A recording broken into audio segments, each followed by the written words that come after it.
Assalamualaikum warahmatullahi wabarakatuh. Selamat pagi Bapak Ibu dosen beserta dengan teman-teman sekalian.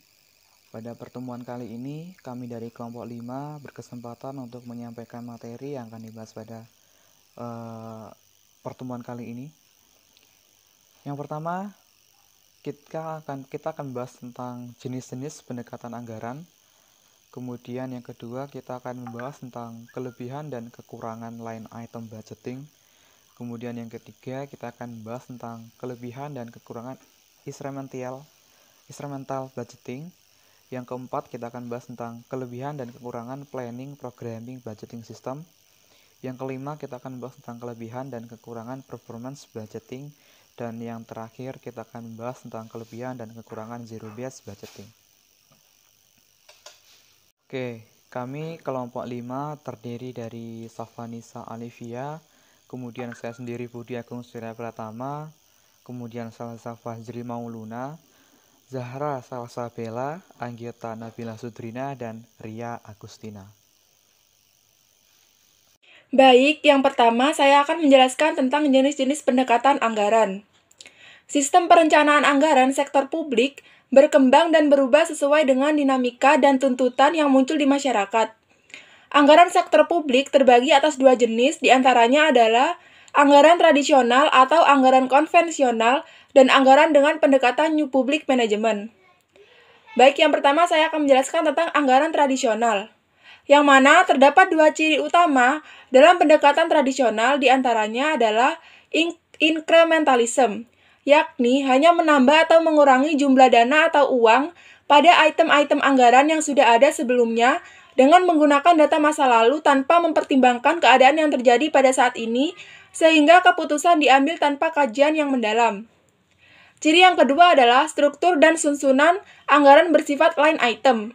Maksudnya adalah dana yang dianggarkan sebagai penerimaan dan pengeluaran saat ini adalah bersumber dari data atau item masa lalu. Meskipun pada kenyataannya item-item tersebut sudah tidak relevan lagi untuk digunakan pada saat ini. Kemudian jenis pendekatan anggaran yang kedua yaitu New Public Management, yang mana anggaran publik dengan pendekatan New Public Management atau NPM mulai dikenal sejak tahun 1980-an, yang mulai merubah sistem anggaran tradisional yang terkesan kaku, birokratis, dan hierarkis menjadi lebih fleksibel dan mementingkan pasar. Terdapat tiga jenis penganggaran sektor publik yang merupakan bagian dari NPM yang saat ini digunakan dengan penekanan yang berbeda-beda untuk setiap pendekatan tersebut. Ketiga pendekatan dalam penganggaran ini adalah anggaran kinerja atau performance budgeting, planning, programming, and budgeting system atau PPBS, dan zero based budgeting atau EZBB. Selanjutnya akan disampaikan oleh teman saya. Selanjutnya adalah line item budgeting atau anggaran tradisional. Nah, ciri utama dari line item budgeting adalah yang pertama, disusun berdasarkan daftar belanja yang akan dilakukan oleh organisasi sehingga bentuknya terlihat seperti daftar pos-pos belanja suatu organisasi. Nah, dalam hal ini anggaran didasarkan oleh daftar belanjanya. Jadi kita nyusunnya yaitu berdasarkan pos-pos belanja apa saja yang akan dikeluarkan, seperti daftar pos belanja di suatu organisasi gitu. Nah, nanti kita dapat lihat contohnya di slide berikutnya. Kemudian bertujuan untuk membatasi pengeluaran atau mengendalikan belanja organisasi. Dalam artian sebelumnya sudah dijelaskan terkait anggaran itu dibuat hanya untuk belanjanya saja gitu. Karena memang tujuan utamanya yaitu untuk membatasi pengeluaran atau mengendalikan belanja di suatu organisasi. Dan yang ketiga adalah umumnya bersifat incremental, di mana anggaran tahun tertentu dihitung berdasarkan anggaran tahun sebelumnya ditambah margin. Nah, jadi setiap tahunnya itu ada margin atau penambahan dari anggarannya.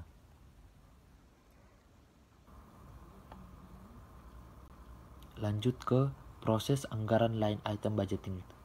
Nah, dalam prosesnya yang pertama dilakukan pengajuan permintaan anggaran dari pihak lembaga yang memerlukan kepada ketua eksekutif. Nah, setelah diajukan maka dilakukan konsolidasi kepada eksekutif dan hasilnya kemudian diajukan kepada legislatif. Nah, dari pihak legislatif menuliskan jumlah anggaran yang disetujui dengan menggunakan metode line item budgeting atau anggaran tradisional tersebut.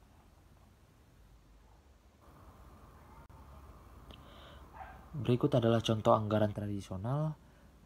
Pada slide terlihat pada tabel sebelah kiri merupakan rangkuman dari anggaran Polres Damai, dan pada tabel sebelah kanan adalah rincian dari rangkuman pada tabel sebelah kiri. Nah, terlihat bahwa pada belanja gaji untuk satu kepala polisi dengan gaji per orangnya 3 juta adalah sebesar 3 juta.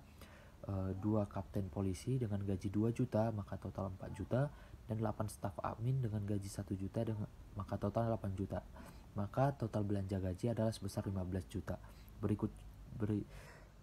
Demikian juga belanja peralatan dengan rinciannya sesuai dengan rangkuman pada tabel yang di sebelah kiri.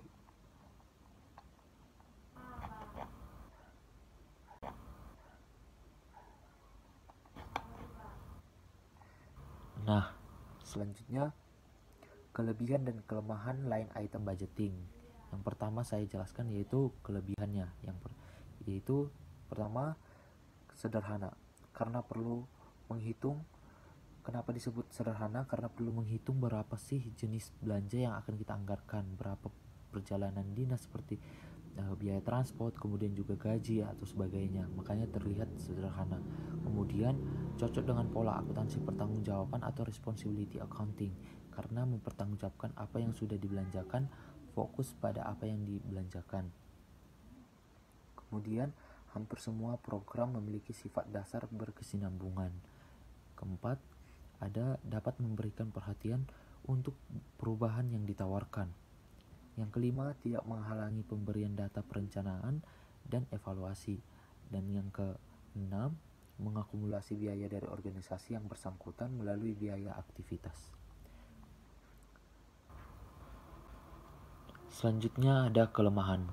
Yang pertama, tidak menyediakan dasar informasi yang memadai bagi pembuat keputusan.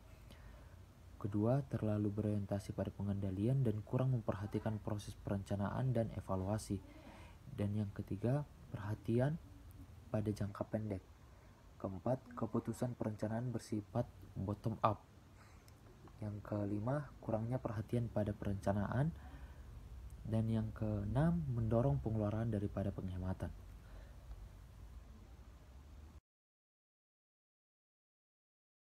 Selanjutnya adalah kelebihan dan kekurangan incremental budgeting. Sebelum kita mengetahui kelebihan dan kekurangannya, alangkah baiknya apabila kita mengetahui definisinya dahulu. Nah, incremental budgeting adalah sistem anggaran belanja dan pendapatan yang memungkinkan revisi pada tahun berjalan sekaligus sebagai dasar usulan penganggaran di periode berikutnya. Kelebihan dari incremental budgeting ini apa aja sih? Nah, yang pertama adalah solusi bagi rumitnya proses penyusunan anggaran.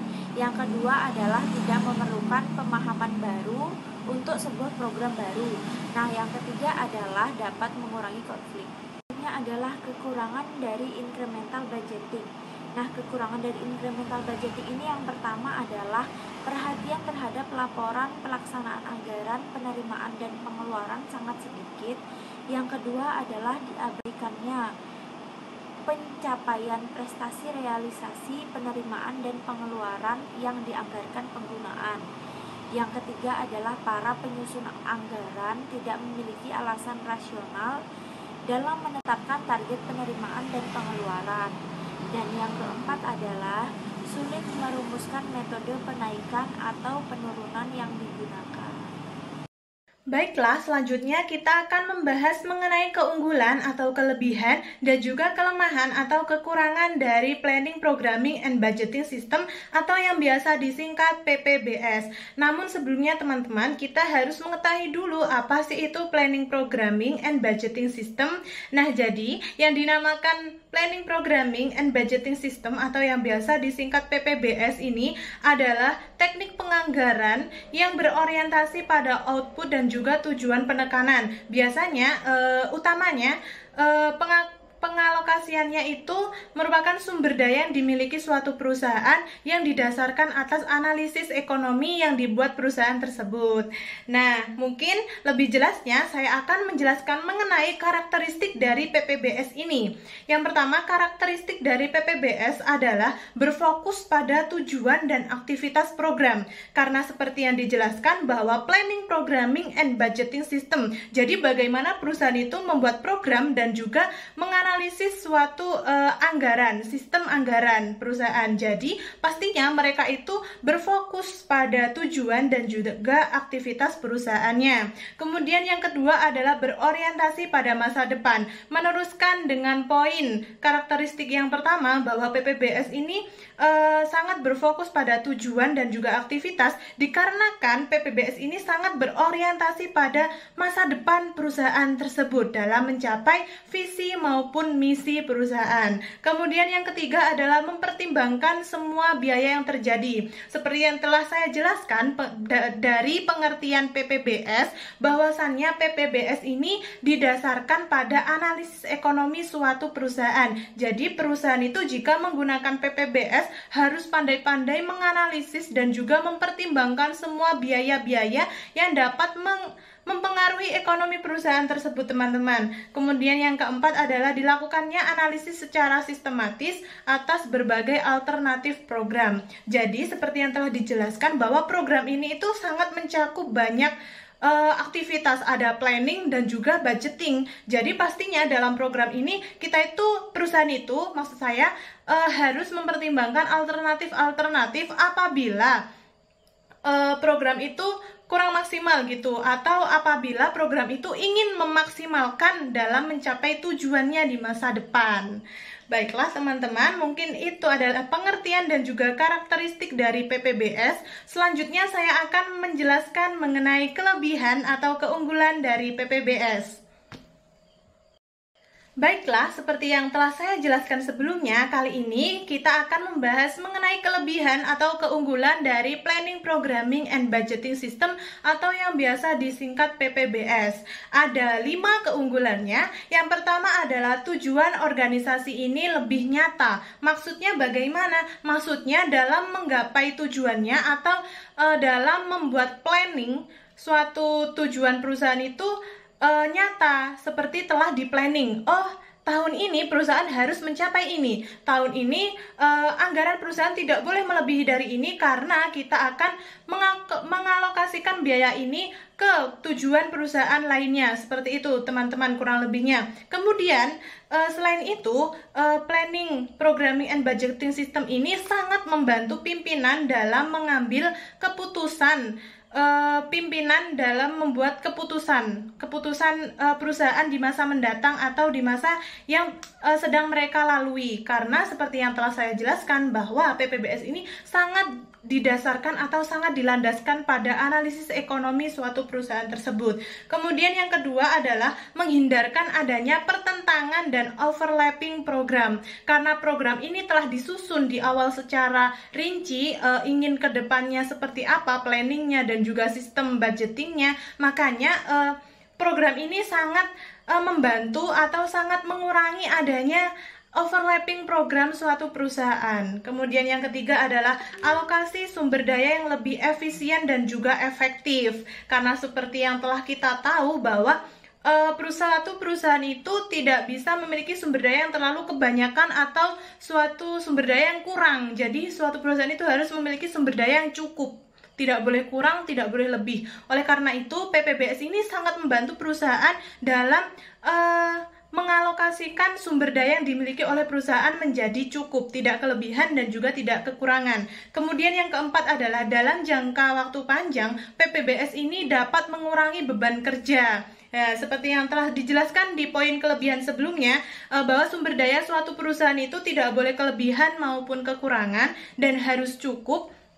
Karena dalam jangka panjang ini PPBS itu sangat membantu dalam mengurangi beban kerja suatu perusahaan atau seorang karyawan atau sumber daya dalam perusahaan tersebut, teman-teman. Kemudian yang kelima adalah lintas departemen. Karena program ini menggunakan program planning programming yang didasarkan pada program-program suatu divisi yang dijadikan menjadi satu program. Setiap kelebihan pasti memiliki kekurangan teman-teman, karena bagaimanapun di dunia ini tidak ada yang sempurna kecuali Tuhan Yang Maha Esa. Oleh karena itu, PPBS juga memiliki kelemahan teman-teman. Kelemahannya ada 6 poin. Yang pertama adalah PPBS ini membutuhkan sistem informasi yang canggih, karena yang telah dijelaskan bahwa ketersediaan data dan juga sistemnya dalam pengukurannya ini membutuhkan kapabilitas yang sangat tinggi teman-teman. Kemudian yang kedua adalah implementasi PPBS ini membutuhkan biaya yang besar, karena seperti yang telah dijelaskan bahwa PPBS ini sangat membutuhkan teknologi yang canggih dalam menyimpan suatu informasi atau membuat sistem informasi suatu perusahaan. Kemudian yang ketiga adalah implementasiannya cukup sulit. Nah, kenapa kok implementasiannya cukup sulit? Karena dijelaskan dengan poin kelima dalam kelemahan ini bahwa PPBS ini memerlukan pengelola atau suatu staf yang ahli dan memiliki kualitas yang mumpuni pada bidang PPBS atau pada bidang planning, programming, dan juga sistem budgeting ini teman-teman. Kemudian yang keempat adalah PPBS mengabaikan realitas politik dan juga realitas organisasi sebagai kumpulan manusia yang kompleks, karena bagaimanapun PPBS ini sudah bisa menggambarkan atau sudah bisa bekerja secara sistematis sendiri menurut program pemrograman yang dibuat oleh seorang staf atau suatu perusahaan tersebut teman-teman. Kemudian yang terakhir adalah pengaplikasian PPBS ini sering menghadapi masalah teknis teman-teman. Bukan hanya manusia yang biasanya tidak sengaja melakukan human error, PPBS ini juga bisa beresiko memiliki atau terkendala masalah teknis, karena bagaimanapun suatu sistem itu kadang-kadang itu kan bisa down atau kadang bisa bermasalah teman-teman. Jadi ada kemungkinan bahwa PPBS ini juga beresiko dalam menghadapi masalah teknis.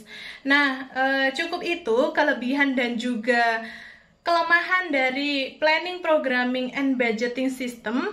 Terima kasih yang telah menyimak, dan saya akan kembalikan kepada moderator atau akan dijelaskan oleh teman saya subbab berikutnya. Dipersilahkan.